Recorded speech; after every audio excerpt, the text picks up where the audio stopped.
Ce que cette jeune femme a fait lorsqu'elle a vu son fiancé déguisé en pauvre a choqué toutes les personnes présentes. Sa réaction fut si cruelle que personne ne s'y attendait. Mais ce qui s'est passé ensuite a tout changé pour toujours. Les collines du Luberon s'étendaient devant Jean-Luc Dubois comme une mer de verdure parsemée de lavande. À 35 ans, Jean-Luc avait transformé la petite exploitation agricole héritée de son grand-père en l'une des entreprises les plus prospères de la région. Le terroir authentique, c'est ainsi qu'il avait baptisé sa société, fournissait désormais les meilleurs restaurants étoilés du sud de la France en produits biologiques de la plus haute qualité. Ce matin de septembre, Jean-Luc conduisait sa Mercedes noire sur la route menant au centre d'Aix, en Provence. Il n'était pas un homme qui aimait étaler sa richesse. Il préférait les vêtements simples mais élégants et maintenait toujours un profil discret dans les affaires. Ses employés le respectaient non seulement en tant qu'employeur, mais aussi comme une personne juste qui avait toujours un mot gentil pour tout le monde, du directeur à l'ouvrier agricole. L'événement caritatif au Grand Hôtel Cézanne était l'un de ces moments sociaux que Jean-Luc fréquentait plus par devoir que par plaisir. En tant qu'entrepreneur à succès, sa présence était toujours requise à ce genre d'occasion. Ce soir-là, cependant, le destin lui réservait quelque chose de spécial. Alors qu'il sirotait une coupe de champagne et conversait avec d'autres entrepreneurs locaux, son regard fut captivé par une silhouette élégante de l'autre côté de la salle. Une jeune femme aux cheveux châtains, vêtue d'une robe noire qui mettait en valeur sa silhouette élancée, riait avec un groupe d'amis. Il y avait quelque chose dans sa façon de bouger, dans sa grâce naturelle, qui attira immédiatement l'attention de Jean-Luc. « Qui est cette jeune femme ?» demanda-t-il discrètement à son ami Marc, propriétaire d'une chaîne de boutiques de luxe. « C'est Chloé Laurent », répondit Marc en souriant. « Elle travaille dans ma boutique principale sur le cours Mirabeau, c'est l'une de nos meilleures vendeuses. Elle a un goût impeccable pour la mode et sait comment traiter la clientèle la plus exigeante. » Jean-Luc sentit son cœur s'accélérer. Il n'était pas du genre à avoir des coups de foudre, mais quelque chose chez cette femme l'avait profondément touché. Il rassembla tout son courage et s'approcha du groupe. « Bonsoir, mesdames, dit-il avec son sourire le plus charmant. Permettez-moi de me présenter Jean-Luc Dubois. » Chloé se tourna vers lui et leurs regards se croisèrent. Ses yeux étaient d'un brun intense, vif et intelligent. « Chloé Laurent, répondit-elle d'une voix mélodieuse qui fit battre le cœur de Jean-Luc encore plus fort. La conversation coula de source. Chloé était spirituelle, cultivée et semblait sincèrement intéressée par ce que Jean-Luc lui racontait. Il lui parla de son entreprise agricole, de sa passion pour les produits biologiques et de la satisfaction de créer quelque chose de bon pour les gens. Elle écoutait attentivement, posait des questions intelligentes et semblait fascinée par son monde. « Je n'imaginais pas que l'agriculture pouvait être si intéressante, » dit Chloé en sirotant son cocktail. « Je pensais que c'était juste de la terre et des tracteurs. » Jean-Luc rit de bon cœur. C'est bien plus que ça. C'est créer la vie, nourrir les gens, respecter la nature. Chaque saison apporte ses défis et ses récompenses. Ce soir-là, ils parlèrent pendant des heures. Chloé lui raconta sa passion pour la mode, comment elle aimait aider les clientes à se sentir belles et sûres d'elles. Elle semblait être une personne sensible et attentionnée. Lorsque l'événement prit fin, Jean-Luc trouva le courage de l'inviter à dîner. « Avec grand plaisir », répondit Chloé avec un sourire qui illumina tout son visage. Leur premier rendez-vous eut lieu au restaurant L'Atelier des Saveurs, l'un des établissements les plus raffinés d'Aix. Jean-Luc remarqua comment Chloé appréciait le cadre élégant, comment ses yeux brillaient en regardant les détails du décor. Elle commanda le plat le plus cher du menu sans même regarder le prix. Et quand l'addition arriva, elle sembla tenir pour acquis que ce serait Jean-Luc qui paierait. « C'était merveilleux, dit Chloé en sortant du restaurant. Je n'avais jamais été dans un endroit aussi chic. » Dans les mois qui suivirent, leur relation décolla rapidement. Jean-Luc était complètement amoureux de Chloé. Elle était belle, intelligente et semblait lui rendre ses sentiments avec intensité. Elle l'accompagnait aux événements professionnels où elle faisait toujours une splendide impression, élégante et charmante avec tout le monde. Chloé adorait être courtisée. Jean-Luc lui offrait des fleurs coûteuses, l'emmenait dans les meilleurs restaurants et lui achetait des bijoux élégants qu'elle recevait toujours avec un grand enthousiasme. Elle semblait beaucoup apprécier son style de vie aisé et ne cachait pas le plaisir d'être vue au bras d'un homme qui a réussi. Jean-Luc interprétait cela comme l'appréciation naturelle d'une femme qui pouvait enfin s'offrir quelques petits luxes qu'elle n'avait jamais eus auparavant. Après tout, en travaillant dans une boutique, elle ne gagnait probablement pas assez pour se permettre ces choses. 8 mois après leur première rencontre, Jean-Luc pensait sérieusement au mariage. Chloé semblait être la femme parfaite, belle, élégante, intelligente. Il s'imaginait déjà la présenter à sa famille, construire un avenir avec elle dans sa villa sur les collines du Luberon. Mais le destin lui réservait une révélation qui allait tout changer. Un soir, alors qu'il dînait avec Chloé dans un restaurant du centre-ville, Jean-Luc commença à remarquer certains détails qui lui avaient échappé auparavant. La façon dont Chloé avait parlé au serveur, un jeune homme qui avait accidentellement renversé quelques gouttes d'eau sur la table. « Mais vous êtes stupide, regardez ce que vous avez fait !» s'était exclamé Chloé d'un ton que Jean-Luc ne lui avait jamais entendu. Le jeune homme s'était excusé abondamment, essuyant immédiatement la table, mais Chloé avait continué à se plaindre tout le reste de la soirée. Ce petit incident laissa Jean-Luc avec un sentiment de malaise qu'il ne parvenait pas à expliquer. Était-ce juste une mauvaise journée? Tout le monde peut être irritable parfois. Mais cette graine de doute avait été plantée et allait bientôt commencer à germer. Les semaines qui suivirent cet épisode au restaurant, Jean-Luc commença à observer Chloé avec un regard différent. Il ne voulait pas être soupçonneux, mais certains comportements commencèrent à lui sauter aux yeux avec une clarté qu'il n'avait jamais remarquée auparavant. C'était un dimanche après-midi, ils se promenaient ensemble sur le marché de la place Richelme à Aix, en Provence. Jean-Luc aimait cette atmosphère animée, les couleurs des produits frais, les voix joyeuses des commerçants. Pour lui qui travaillait dans ce secteur, c'était toujours un plaisir de voir les fruits de la terre exposés avec fierté par les petits producteurs. « Monsieur, madame, goûtez ces pêches !» les appela un vieux paysan depuis son étal, souriant cordialement. Ses mains étaient ridées par le travail dans les champs, mais ses yeux brillaient de passion pour ce qu'il faisait. Jean-Luc s'approcha volontiers, toujours curieux de rencontrer d'autres producteurs. « Elles sont magnifiques, dit-il en prenant une pêche et en humant son parfum. Où les cultivez-vous ? » « J'ai un petit verger dans les collines, c'est dans la famille depuis 3 générations, répondit l'homme avec fierté. Mais lorsque le vieil homme se tourna vers Chloé pour lui proposer de goûter, sa réaction le décontenança complètement. « Non merci, dit Chloé avec une expression de dégoût, retirant sa main comme si l'homme avait la peste. Je ne touche rien. Qui a été touché par ces mains-là ?» Le sourire du vieil homme s'éteignit instantanément. Jean-Luc sentit le sang lui monter aux joues, mortifié par son impolitesse. Il s'empressa d'acheter une cagette de pêche, s'excusant silencieusement du regard pour le comportement de Chloé. « Pourquoi as-tu fait ça ?» lui demanda-t-il en s'éloignant de l'étal. « Tu as vu comme il était sale? Qui sait où il a mis ses mains ?» répondit Chloé avec nonchalance, comme si c'était la chose la plus normale du monde. Jean-Luc resta silencieux, mais ce comportement le troubla profondément. Son grand-père avait été un paysan, tout comme cet homme. Les mains sales de terre étaient des mains qui travaillaient honnêtement pour nourrir les gens. Un autre soir, ils étaient allés dîner au Jardin Caché, un restaurant élégant mais pas excessivement cher. Le serveur, un jeune d'environ 20 ans qui travaillait visiblement pour payer ses études, faisait de son mieux pour offrir un service impeccable. Au moment de commander le dessert, le jeune serveur commit une petite erreur, confondant la commande de Chloé avec celle de la table voisine. « Je suis vraiment désolée, madame, il y a eu un malentendu. Je vous apporte ce que vous aviez commandé tout de suite, » dit le jeune homme mortifié. « Un malentendu ?» explosa Chloé en haussant la voix. « C'est de l'incompétence pure. Dans quel genre d'endroit m'as-tu amené, Jean-Luc? Le personnel ici ne sait même pas faire son travail. » Les gens aux tables voisines se retournèrent pour regarder. Jean-Luc vit l'humiliation dans les yeux du serveur et se sentit profondément mal à l'aise. « Chloé, c'est juste une petite erreur, » dit-il à voix basse, essayant de calmer la situation. « Une petite erreur? Je paie pour un service de qualité, pas pour être servi par des incompétents. » Jean-Luc laissa un pourboire généreux au serveur en partant, mais le comportement de Chloé continuait de le tourmenter. C'était pas ainsi qu'il traitait les gens, quel que soit leur travail ou leur position sociale. Les semaines passèrent et les incidents se multiplièrent. Quand ils faisaient du shopping ensemble, Chloé était toujours exigeante et critique envers les vendeuses.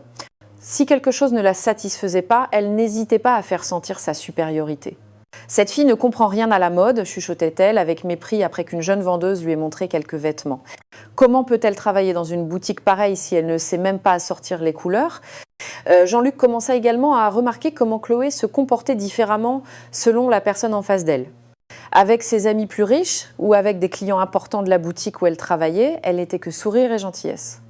Mais avec le personnel de service, les agents d'entretien ou toute personne qu'elle considérait comme inférieure, son attitude changeait radicalement. Un après-midi, alors qu'ils attendaient l'ascenseur dans l'immeuble où Jean-Luc avait son bureau, Maria, la femme de ménage, monta avec eux. C'était une femme d'une 50aine d'années, toujours souriante et respectueuse, que Jean-Luc connaissait depuis des années. « Bonjour, monsieur Dubois », dit Maria avec son sourire cordial habituel. « Bonjour Maria, comment allez-vous » répondit chaleureusement Jean-Luc.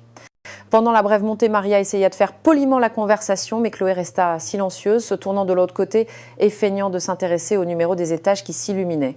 Quand ils sortirent de l'ascenseur, Jean-Luc vit que Chloé s'était couvert le nez.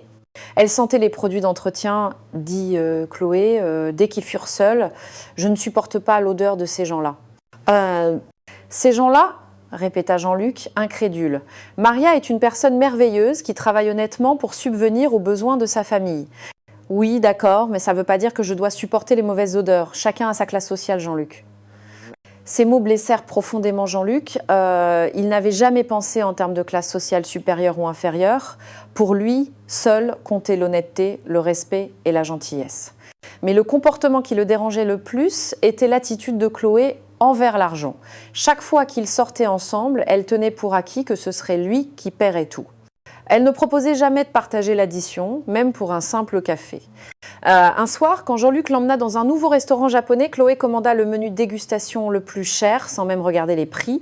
« C'est fantastique », dit-elle en goûtant le sushi. « Nous devrions venir ici plus souvent. »« C'est assez cher », observa Jean-Luc. « Et alors, tu n'as pas à t'inquiéter de ces choses, toi tu peux te le permettre », répondit Chloé avec naturel. Après le dîner, en se promenant dans le centre, ils passèrent devant une bijouterie. Chloé s'arrêta devant la vitrine, les yeux fixés sur un collier de diamants exposé au premier plan. « Il est magnifique !» soupira-t-elle, le nez collé à la vitre comme une enfant devant un magasin de jouets. Jean-Luc suivit son regard. Le prix du bijou était visible, 15 000 €. Une somme importante, même pour lui. « Tu aimerais la voir ?» demanda-t-il plus par curiosité que par réelle intention de l'acheter. « Oh, Jean-Luc, ce serait un rêve. Imagine comme il serait élégant avec ma robe noire, celle que tu m'as offerte. » Jean-Luc fut frappé par le naturel avec lequel Chloé semblait s'attendre à des cadeaux aussi coûteux. Il n'y avait aucune gêne, aucune conscience qu'elle demandait quelque chose d'extraordinaire. Cette nuit-là, Jean-Luc resta longtemps éveillé, réfléchissant à tout ce qu'il avait observé. Était-il vraiment en train de connaître la vraie Chloé ou avait-il simplement commencé à remarquer des aspects de son caractère qu'il avait ignorés auparavant, aveuglé par l'amour ? Une partie de lui espérait encore se tromper, que tous ses comportements n'étaient que des coïncidences ou des malentendus. Une autre partie plus rationnelle commençait à douter sérieusement de la femme dont il était tombé amoureux. Le doute le tourmentait. Mais Jean-Luc était un homme qui ne prenait pas de décision hâtive. Avant de tirer la moindre conclusion, il devait être absolument sûr de connaître le vrai caractère de Chloé. Et c'est ainsi que commença à naître dans son esprit un plan qui allait révéler une bonne fois pour toute qui était vraiment la femme qui disait l'aimer. Jean-Luc passa plusieurs jours à réfléchir à la manière de découvrir le vrai caractère de Chloé. Il devait être absolument certain avant de prendre une décision importante. L'idée qui lui vint à l'esprit était audacieuse, peut être même cruelle, mais c'était le seul moyen de voir comment elle se comporterait lorsqu'elle penserait que personne ne la jugeait. Il allait se déguiser en pauvre et tester sa réaction face à une personne dans le besoin. L'idée n'était pas née du hasard. Jean-Luc avait toujours cru que le vrai caractère d'une personne se révélait dans la façon dont elle traitait ceux qui ne pouvaient rien lui offrir en retour. Comment Chloé se comporterait-elle avec quelqu'un qui n'avait rien à lui donner, qui avait besoin de son aide ? Le plan commença à prendre forme. Il savait que Chloé avait l'habitude de déjeuner tous les mardis avec ses deux amies, Hélène et Françoise, au restaurant La Terrasse Panoramique dans le centre-ville. C'était un endroit élégant avec des tables en extérieur donnant sur la place principale, l'endroit parfait pour ce qu'il avait en tête. Jean-Luc commença les préparatifs avec un soin méticuleux. D'abord, il arrêta de se couper les cheveux. Après 3 semaines, ses cheveux châtains, normalement toujours bien coiffés, commencèrent à pousser de manière désordonnée. Il les laissait sales et ébouriffés, créant l'aspect négligé qu'il voulait obtenir. Il se laissa aussi pousser la barbe, mais pas la barbe soignée qu'il portait habituellement. Il la laissa hirsute, irrégulière, lui donnant un air négligé. Chaque matin, il se regardait dans le miroir et voyait un homme de moins en moins semblable à l'entrepreneur à succès qu'il était. Pour les vêtements, Jean-Luc se rendit dans une friperie en périphérie d'Es, où personne ne le reconnaîtrait. Il acheta un vieux blazer marron avec des taches évidentes, un t-shirt beige délavé et un jean déchiré qui semblait avoir connu des jours meilleurs. Il compléta son déguisement avec des chaussures usées et sans lacets. Mais l'apparence ne suffisait pas. Jean-Luc étudia aussi le comportement. Il observa discrètement comment se déplaçaient les personnes les moins fortunées qu'il croisait parfois dans la rue. Il remarqua la posture voûtée, la démarche plus lente, le regard souvent baissé. Il s'entraîna devant le miroir, modifiant sa voix pour la rendre plus rauque et hésitante. Pour rendre le déguisement encore plus crédible, il se procura du maquillage de théâtre pour assombrir sa peau, simulant la fatigue et la malnutrition. Il salit délibérément ses mains en les frottant dans la terre de son jardin. Le mardi, jour choisi pour le test, arriva enfin. Jean-Luc se réveilla, le cœur battant. Il était nerveux mais déterminé. Il enfila ses vêtements de pauvre, se regarda une dernière fois dans le miroir et se reconnut à peine. L'homme qu'il regardait de l'autre côté du verre semblait vraiment quelqu'un qui avait besoin d'aide. Il arriva au centre-ville 1 heure avant le déjeuner de Chloé. Il se positionna stratégiquement près du restaurant, à un endroit où il pouvait bien voir les tables extérieures sans être trop visible. Il observa le va-et-vient des gens, remarquant que certains le regardaient avec compassion, d'autres avec mépris et d'autres encore faisaient semblant de ne pas le voir. À 12h30, Jean-Luc vit arriver Chloé. Elle portait une élégante robe rouge qu'il lui avait offerte le mois précédent et ses cheveux brillaient sous le soleil de midi. Elle semblait radieuse, heureuse, complètement inconsciente de ce qui allait se passer.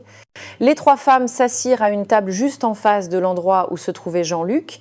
Ils pouvaient entendre leur rire, le tintement des verres, la gaieté insouciante de leur déjeuner. Pendant un instant, en regardant Chloé sourire, Jean-Luc se demanda s'il faisait la bonne chose. Peut-être se trompait-il sur elle, peut-être que tous ces petits incidents n'étaient que des coïncidences. Mais il devait savoir.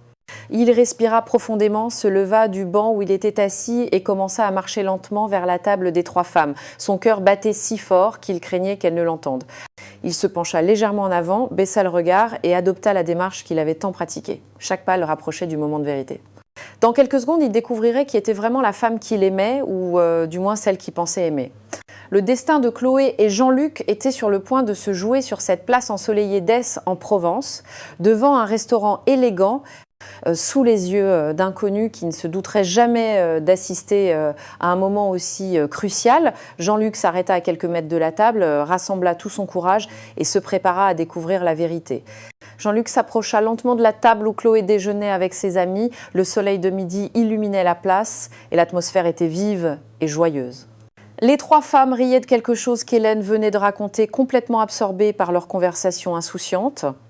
Et puis, il m'a dit que sa voiture était chez le garagiste, disait Françoise, provoquant d'autres rires, comme si j'étais stupide. Évidemment, il voulait juste que je le conduise avec ma nouvelle voiture. Chloé but une gorgée de son apéritif et secoua la tête. Les hommes pensent toujours qu'ils sont plus malins que nous. Heureusement, Jean-Luc n'est pas comme ça. Lui, il sait comment traiter une femme. Jean-Luc entendit ces mots et, pendant un instant, le doute l'assaillit de nouveau. Peut-être se trompait-il sur toute la ligne, mais il était trop tard pour faire demi-tour.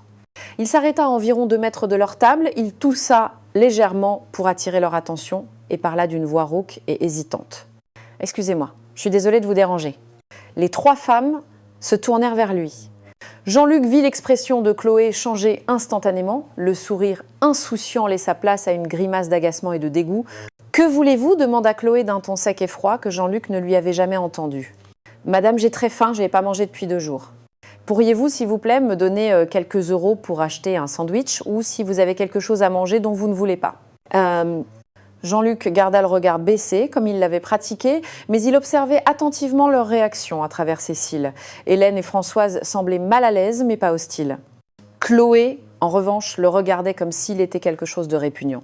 « Écoutez, dit Chloé en se levant brusquement de sa chaise, c'est un restaurant chic ici, pas une soupe populaire. Allez chercher la charité ailleurs. » « Ah, s'il vous plaît, madame, insista Jean-Luc d'une voix suppliante, juste une pièce ou un morceau de pain. Mais vous n'avez pas entendu explosa Chloé en haussant la voix. J'ai dit de partir. Regardez dans quel état vous êtes. C'est quand la dernière fois que vous avez pris une douche ? Les gens aux tables voisines commencèrent à se retourner, attirés par les cris de Chloé. Jean-Luc remarqua qu'Hélène avait mis la main à son sac comme si elle envisageait de lui donner quelque chose, mais Chloé l'arrêta d'un geste brusque.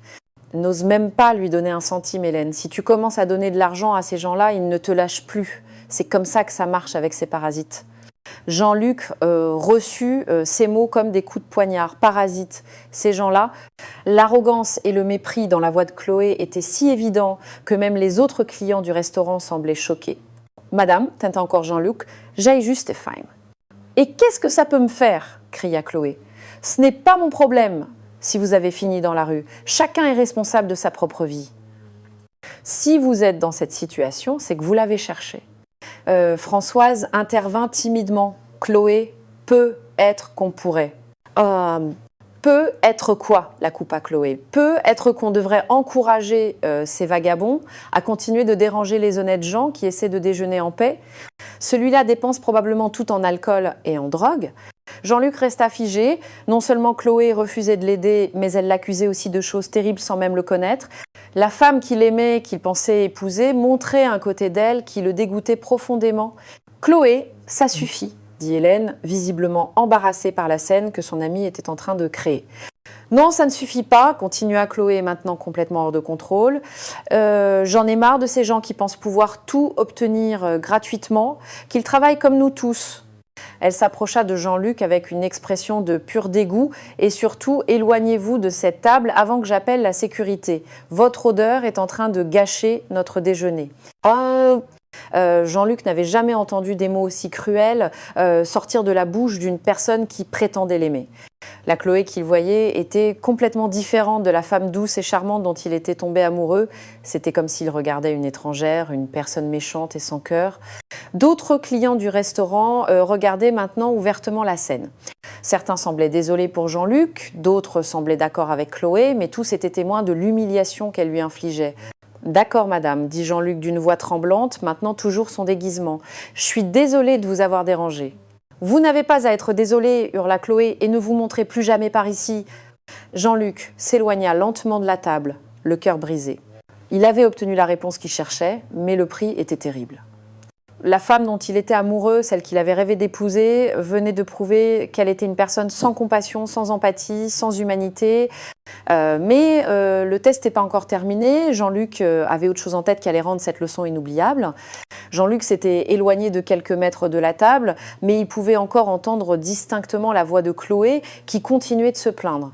Vous voyez, voilà le genre de personne qui ruine cette ville. On ne peut même pas déjeuner en paix sans être dérangé par ces parasites, disait-elle en gesticulant vivement. Hélène et François semblaient mal à l'aise. « Tu as peut-être été un peu trop dur, murmura Hélène en jetant un coup d'œil vers Jean-Luc qui faisait semblant de s'éloigner lentement. Trop dur, répéta Chloé en haussant de nouveau la voix. J'ai été bien trop gentille, on devrait enfermer ces gens quelque part loin des personnes civilisées. Jean-Luc sentit ces mots comme des gifles, mais ce qui allait se passer dépassa toute imagination. Chloé se leva de table et le rappela. Hé vous, revenez ici ? Hazep. Jean-Luc se retourna, feignant l'incertitude. Chloé s'approcha de lui, son verre d'eau à la main, avec une expression de pur mépris. Je vous ai dit de partir, mais apparemment vous ne comprenez pas le français. Peut être que ceci vous aidera à mieux comprendre. Sans aucun avertissement, Chloé versa tout le contenu du verre sur Jean-Luc. L'eau froide frappa sa poitrine et son visage, trempant complètement son t-shirt déjà sale. Un silence de choc s'abattit sur la terrasse du restaurant. Tous les clients se tournèrent vers la scène, certains bouche bée. Même Hélène et Françoise restèrent paralysées par la surprise. « Chloé, qu'est-ce que tu fais ?» s'exclama Françoise en se levant d'un bond. « Je lui apprends les bonnes manières, répondit Chloé avec un sourire cruel. Peut être que maintenant il comprendra qu'il doit rester loin des gens bien. Adieu. Jean-Luc resta immobile, l'eau dégoulinant de ses cheveux et de son menton.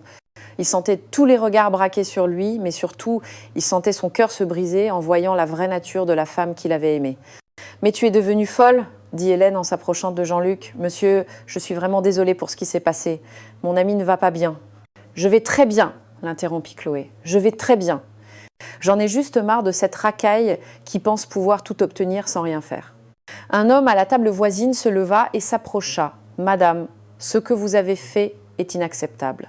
Cet homme vous avait seulement demandé de l'aide. »« Et qui êtes-vous pour me dire ce qui est acceptable ?» répliqua Chloé en se tournant agressivement vers l'homme. « S'il vous plaît tant, ces gens-là, donnez-leur votre argent. » Pendant ce temps, Jean-Luc remarqua que certaines personnes avaient sorti leur téléphone et filmé la scène. Chloé était trop prise par sa colère pour s'en rendre compte, mais elle était sur le point de devenir la protagoniste d'une vidéo qui allait changer sa vie. « Écoutez, sale mendiant !» continua Chloé, s'adressant de nouveau à Jean-Luc. Si vous ne partez pas immédiatement, j'appelle la police et je vous fais arrêter pour trouble à l'ordre public. « Madame, j'essayais juste de... » tenta de dire Jean-Luc d'une voix tremblante. « Vous essayez juste quoi? De ruiner le déjeuner de personnes qui travaillent honnêtement, de sentir mauvais et de déranger, des gens comme vous ne devraient même pas exister. » Les paroles de Chloé étaient si chargées de haine que même elle semblait surprise de sa propre véhémence, mais elle avait désormais perdu tout contrôle. « Regardez-le. cria-t-elle en désignant Jean-Luc devant tous les présents. « Regardez-le bien, voilà ce qui arrive quand on n'a pas de dignité, quand on ne veut pas travailler. On devient un fardeau pour la société !» Une dame âgée à la table voisine secoua la tête avec désapprobation. « Quelle honte !» murmura-t-elle assez fort pour être entendue, tant de méchanceté envers une personne dans le besoin.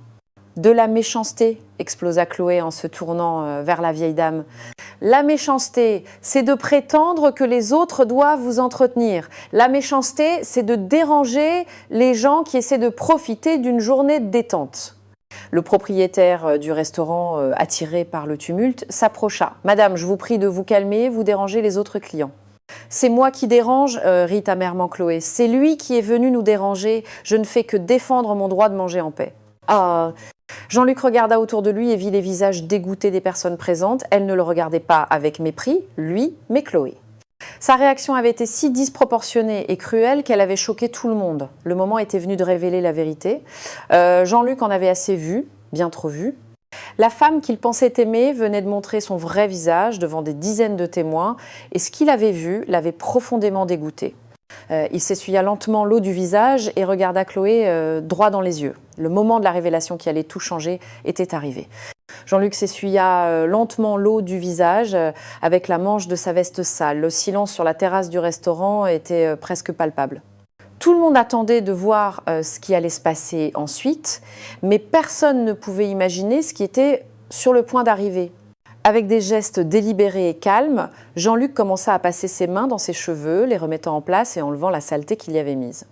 Puis, il se redressa lentement, abandonnant la posture voûtée qu'il avait maintenue tout ce temps.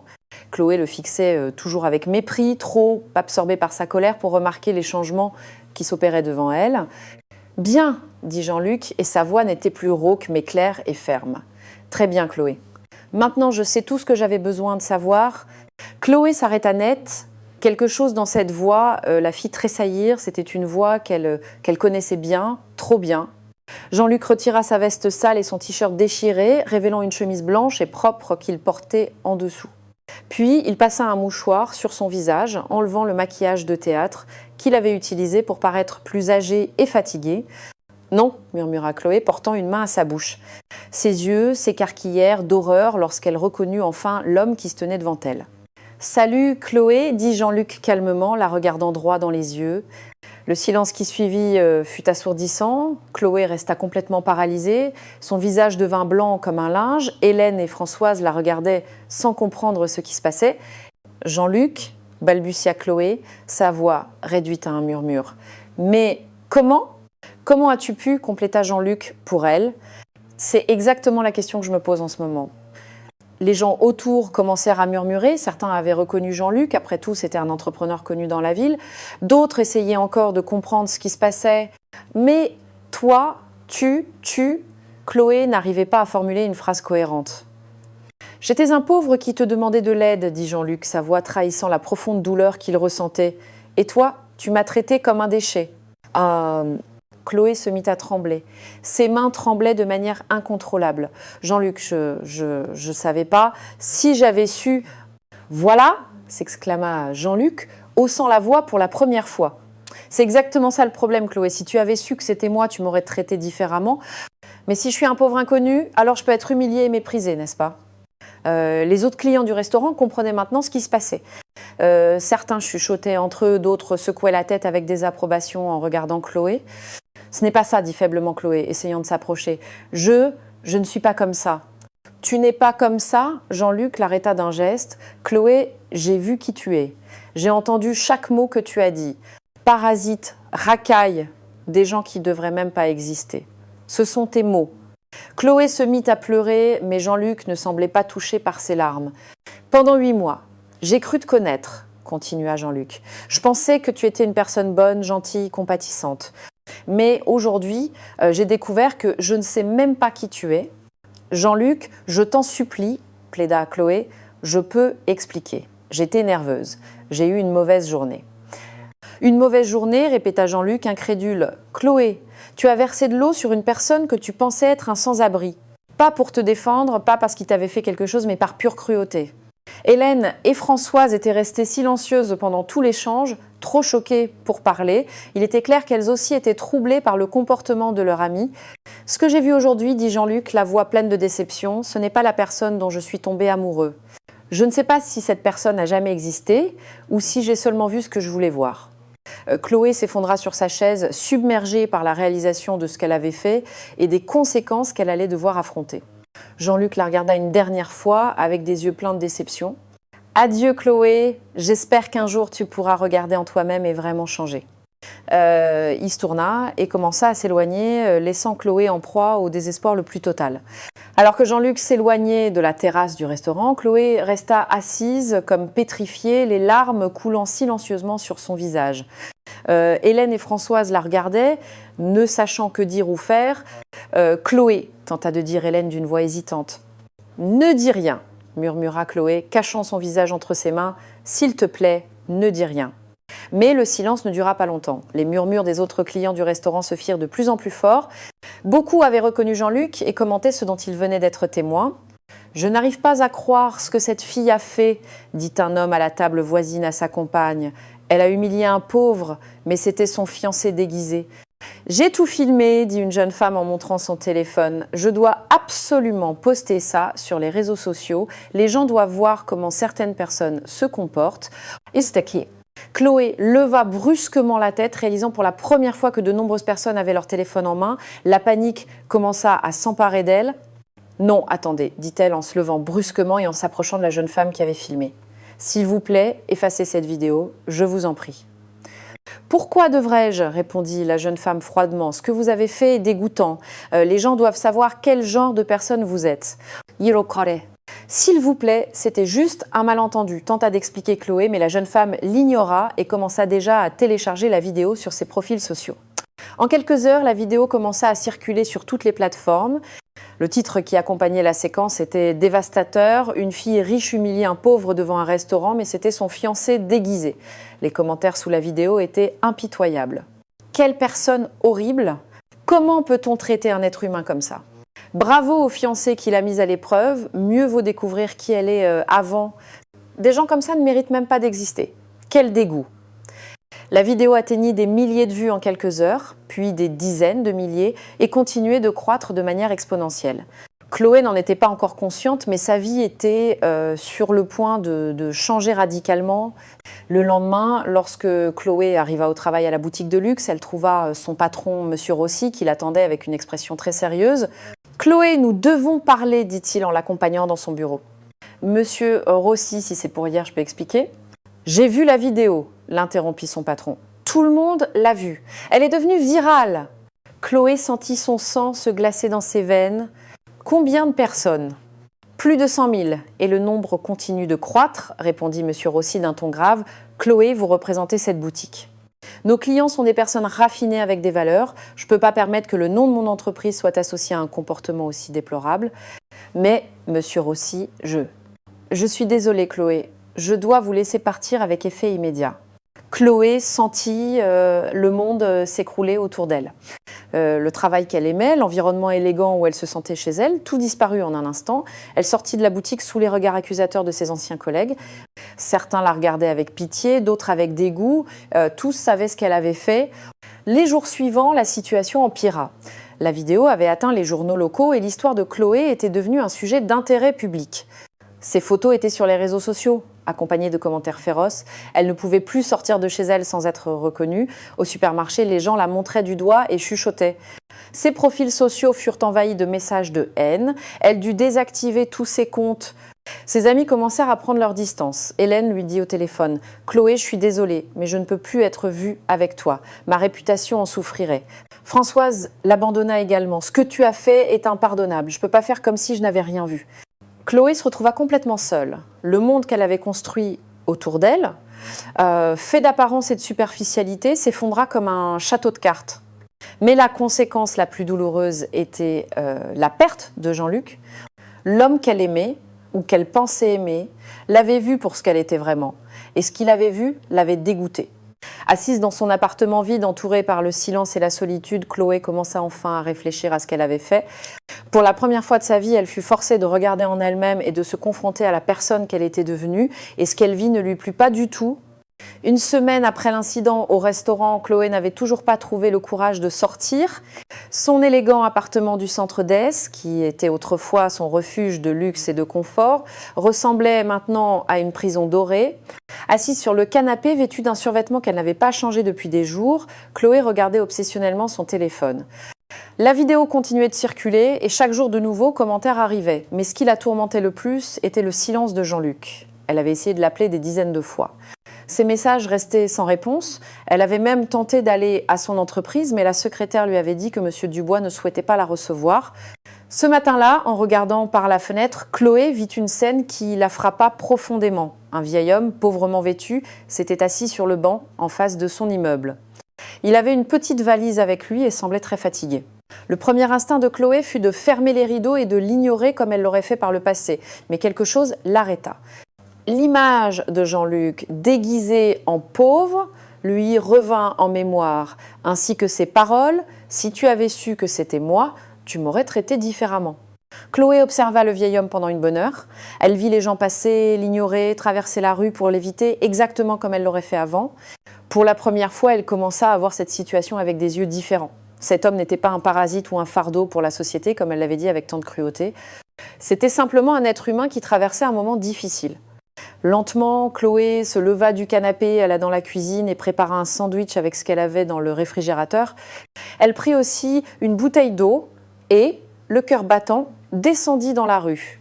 « Excusez-moi, dit-elle en s'approchant du vieil homme d'une voix timide, « j'ai préparé ce sandwich, je me disais que si vous avez faim. » L'homme leva les yeux vers elle. Ses yeux étaient gentils, mais fatigués. « C'est très aimable à vous, jeune femme, je vous remercie. »« De rien, dit Chloé, sentant les larmes lui monter aux yeux. « Je suis désolée si les gens n'ont pas été gentils avec vous avant. » Le vieil homme sourit faiblement. « Vous savez, j'ai appris que les bonnes personnes existent encore, comme vous. C'est rare que quelqu'un prenne la peine d'aider un vieil homme. » Ces mots touchèrent Chloé plus profondément que tout ce qu'elle avait jamais entendu.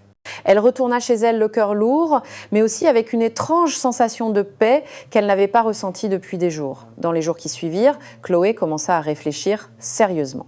Elle repensa à toutes les fois où elle avait maltraité des serveurs, des vendeurs, des agents d'entretien.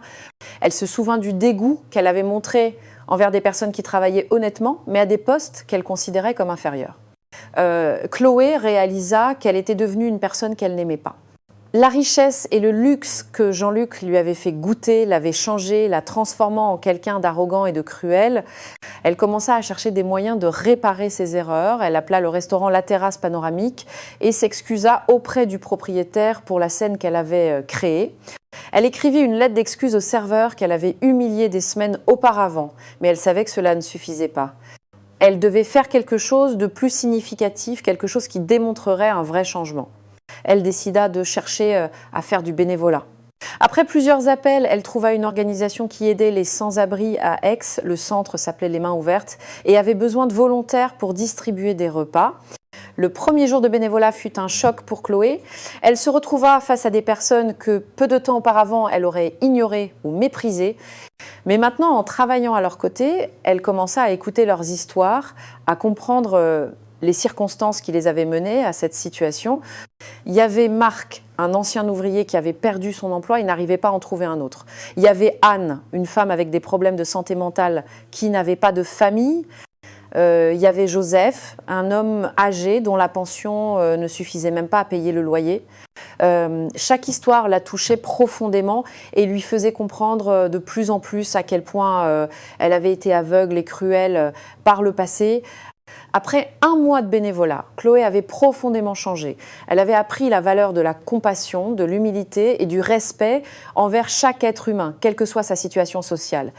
Mais Jean-Luc n'en savait rien et Chloé savait qu'il ne lui pardonnerait peu, être jamais. 3 mois s'étaient écoulés depuis ce terrible jour au restaurant. Chloé avait complètement transformé sa vie. Chaque matin, elle se levait tôt pour aller au centre Les Mains Ouvertes, où elle travaillait désormais à plein temps comme coordinatrice des bénévoles. Elle avait vendu tous ses vêtements coûteux et les bijoux que Jean-Luc lui avait offerts, faisant don des recettes à l'association. Sa vie avait maintenant un sens. Elle se sentait utile, nécessaire et surtout elle avait appris ce que signifiait vraiment aider les autres. Ce mardi matin-là, alors qu'elle distribuait le petit déjeuner, Chloé vit une silhouette familière entrer dans le centre. Son cœur se mit à battre la chamade lorsqu'elle reconnut Jean-Luc qui s'approchait du comptoir d'accueil. « Bonjour », dit Jean-Luc à la réceptionniste. « Je suis Jean-Luc Dubois de la société Le Terroir Authentique. J'avais appelé pour une donation. » Chloé se cacha instinctivement derrière le comptoir de la cuisine, l'observant. Jean-Luc semblait différent. Il avait l'air plus serein, mais aussi plus sérieux. Il portait des vêtements simples, bien loin des costumes élégants qu'il portait quand ils étaient ensemble. Chloé lui dit à voix basse Anne, la directrice du centre, « Peux-tu accompagner Monsieur Dubois pour lui montrer nos activités? C'est un donateur potentiel important. » Le sang de Chloé se glaça. « Je ne peux pas. Envoie quelqu'un d'autre, s'il te plaît. Mais c'est toi qui connais le mieux le centre. Allez, c'est important. » Les jambes tremblantes, Chloé s'approcha de Jean-Luc. Quand il la vit, ses yeux s'écarquillèrent de surprise. « Chloé » dit-il incrédule. « Qu'est-ce que tu fais ici ?»« Je travaille ici, répondit-elle d'une voix faible, depuis 3 mois. » Jean-Luc la regarda attentivement. Chloé était très différente. Ses cheveux étaient attachés en une simple queue de cheval. Elle portait un jean et un t-shirt ordinaire. Et surtout, ses yeux avaient une expression différente. Il n'y avait plus aucune trace de l'arrogance et de la superficialité d'avant. « Ça te dérange si je te montre ce que nous faisons ?» demanda Chloé. Jean-Luc hocha la tête, toujours sous le choc. Pendant qu'il marchait à travers le centre, Chloé lui expliqua les différents programmes. Ses paroles étaient chargées d'une passion sincère pour le travail qu'elle faisait. « Ici, c'est la cantine », dit-elle en montrant une salle où des dizaines de personnes mangeaient. « Nous servons 200 repas par jour. Et là, c'est Anne, indiqua-t-elle la femme qu'elle avait connue le premier jour. Elle a trouvé un petit travail grâce à notre programme de réinsertion. » Jean-Luc écoutait en silence, observant comment Chloé interagissait avec les gens. Elle était gentille, respectueuse, et on voyait qu'il la connaissait bien et l'appréciait. Joseph appela Chloé en s'approchant d'un vieil homme assis seul. « Comment ça va aujourd'hui ?»« Mieux, grâce à toi, ma petite, » répondit l'homme en souriant. « Demain, j'ai le rendez-vous chez le médecin que tu m'as organisé. » Après 2 heures de visite, Jean-Luc et Chloé se retrouvèrent assis dans le petit jardin du centre. « Pourquoi ?» demanda simplement Jean-Luc. Chloé soupira profondément. « Parce que j'ai compris quelle personne j'étais devenue. Ce que je t'ai fait, ce que j'ai fait à cette personne que je croyais être toi. Ça m'a ouvert les yeux sur qui j'étais. »« Tu ne fais pas ça pour me reconquérir ?» demanda Jean-Luc, la regardant droit dans les yeux. « Non, » répondit Chloé avec sincérité. « Je le fais parce que c'était la bonne chose à faire. Je n'attends pas ton pardon, Jean-Luc. Je sais que ce que j'ai fait est impardonnable. » Jean-Luc resta silencieux pendant de longues minutes, observant l'activité du centre autour d'eux. « Le changement que je vois en toi semble sincère, dit-il enfin, mais ce qui s'est passé entre nous ne peut pas être effacé. »« Je sais, » murmura Chloé, « je ne te le demande pas. Je voulais juste que tu saches que je suis vraiment désolée. » 1 an après leur rencontre au centre Les Mains Ouvertes, les vies de Jean-Luc et Chloé avaient pris des chemins complètement différents, mais tous deux avaient trouvé un nouveau bonheur. Jean-Luc avait rencontré Lucie lors d'une visite à son exploitation agricole. C'était une jeune agronome venue étudier ses techniques de culture biologique. Contrairement à Chloé, Lucie était simple, authentique et partageait la passion de Jean-Luc pour le travail honnête et le respect de la nature. Leur premier rendez-vous eut lieu dans une auberge de campagne où Lucie insista pour partager l'addition. Quand un jeune serveur inexpérimenté renversa accidentellement un peu de vin sur la table, Lucie le rassura avec un sourire « Ne vous inquiétez pas, ça arrive ». Jean-Luc sut qu'il avait trouvé la bonne personne. « Tu sais ce que j'aime le plus chez toi ?» lui dit Lucie un soir, alors qu'il se promenait entre les rangs de vignes. « C'est la façon dont tu traites les gens. J'ai vu comment tu parles à tes ouvriers, comment tu respectes chaque personne qui travaille avec toi. C'est rare de trouver quelqu'un d'aussi authentique. » 6 mois plus tard, Jean-Luc demanda Lucie en mariage. La demande eut lieu au milieu des champs qu'ils aimaient tous les deux, sous un ciel étoilé, sans luxe, mais avec tout l'amour du monde. Pendant ce temps, Chloé s'était construit une vie entièrement nouvelle. Elle était devenue la directrice du centre Les Mains Ouvertes et avait développé des programmes innovants pour aider les personnes en difficulté.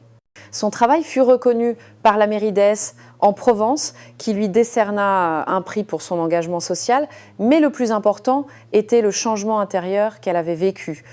Chloé regardait maintenant chaque personne avec respect et compassion, quelle que soit sa situation. Un soir, alors qu'elle fermait le centre, Chloé reçut un appel inattendu. C'était Hélène, l'une de ses anciennes amies qu'il avait abandonnée après le scandale. « Chloé, j'ai vu un article sur toi dans le journal, dit Hélène. Ce que tu as fait, le centre, ton travail, c'est incroyable. Je suis désolée de la façon dont je t'ai traitée. » « Ce n'est pas grave, répondit Chloé avec sérénité. Chacun doit suivre son propre chemin.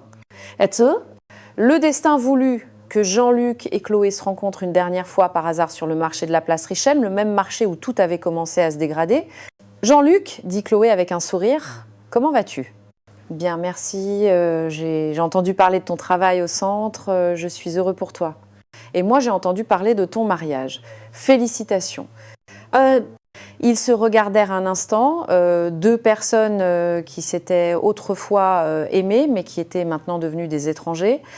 Il n'y avait plus de colère ni de ressentiment, seulement la conscience que leurs chemins s'étaient séparés pour le mieux.